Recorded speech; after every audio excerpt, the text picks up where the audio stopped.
Before I make this statement, please note that I did not consult any board member regarding this topic. Any opinions shared are mine alone and do not necessarily represent those of the board members. Also, I am not an attorney. While I plan to discuss my understanding of the law to the best of my ability, no one should interpret what I'm about to say as our legal counsel or board's official position. To those here in our community who continue to speak at every board meeting about our controversial books, your complaints have been heard, but the decision has been made. In the August 2022 board meeting about 1 year ago, I gave a presentation in response to about 10 months of complaints in which I cited the legal and ethical reasons why we should not remove, move, or restrict access to any books. Based on that presentation and advice from our legal counsel, the board upheld its prior decisions and stated policy would not be changed and no books should be moved. They also stated that the matter was concluded. Since then, we have spent another year politely reiterating our policy and the law, and this board has been abundantly patient in listening to your concerns and accusations while standing firm in their resolve to uphold the Constitution. Despite that, a very small portion of people in this community continue to fight for the restriction of access to books with LGBTQ+ or sexual themes. I reiterate my commitment to fighting against that, and I would fervently fight against any decision to restrict books based on age or any decision to require parental permission. Continuing to complain will not result in any changes. If you want things to change, it must be done at the constitutional level in the courts, not here at your local library. If we restricted access to the books that you find objectionable, we would be forcing your definition of morality upon everyone else in this community. Freedom of religion isn't true freedom if it only applies to Christians or even to people who believe in God. But don't forget, this freedom protects you here at the library too. Be grateful that the rest of the community can't insist that we remove or restrict access to religious books. And if that ever did happen, I would fight just as hard against it as I am fighting now. The laws and rulings supporting everyone's freedom to read are well established, and it will not be changed on a local level. I will not violate those freedoms for the people in this community. It is the mission of every public library to serve everyone in their communities, not just the loudest. During the recent campaign for our 3 board member positions here at the Chetco Library, there was a question asked at the Grange Candidate Forum about my statement that moving or restricting access to books would be illegal. The question was, where is the law? One person answered that there is no law. However, the law that I referenced is our U.S. Constitution, specifically the First Amendment. Laws are not made to clarify the Constitution necessarily, but instead, state and national courts rule on situations and questions to do so. I provided a list of 5 relevant court cases in this month's director's report for the board with details and links, but I do want to briefly touch on each of them here as well. The first is Island Trees School District versus Pico. This was in 1982, and a school board removed several books because people objected to their contents. However, the court said that although local school boards have broad discretion in the management of school affairs, removing books violates the First Amendment of students, and school boards may not remove books from school library shelves simply because they dislike the ideas contained in those books. I know that no one is requesting that these books are removed anymore, but rather that they be put into a restricted area. And there are court cases that apply to that situation as well. In 2003, in Counts versus Cedarville School District, a public school student's parent objected to Harry Potter and the Sorcerer's Stone. The school board voted to restrict access to the book, as well as the rest of the Harry Potter series, and they shelved them out of view and required parental permission for them to be checked out. The court ruled that doing this violates the First Amendment and ordered the books to be returned. In 2000, in Sund v. City of Wichita Falls, Texas, a group of local residents objected to their public library's inclusion of 2 children's books which depicted children with gay and lesbian parents. In response, the city passed a resolution providing that residents could remove books from the children's section by gathering 300 signatures of library card holders. The district court granted an injunction against the enforcement of the resolution and said that allowing 300 citizens to remove any books they found objectionable amounted to a heckler's veto. It is worth noting here that our situation is not without irony, as that is about the number of signatures that our local petitioners gathered in regards to genderqueer by Maya Kobabe.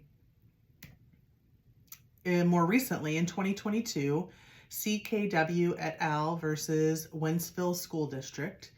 Last year, a Missouri school district implemented a policy by which its officials and employees removed 8 critically acclaimed books, one of which was Lawn Boy, which was also one of the books that was challenged here early on in our process.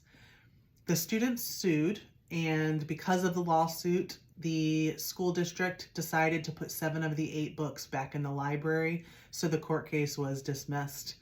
If the school chooses to remove those books after review again, this case will likely continue through the courts. Also in 2022, there's a case in Virginia. In Virginia, the law is a little bit different in that a person can bring a court action against specific books in order to have them declared obscene.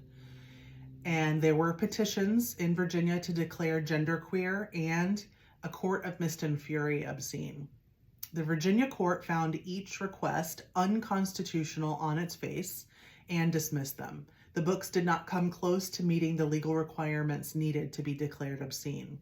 So just to be abundantly clear, a court in a fairly conservative state legally determined that genderqueer is not obscene.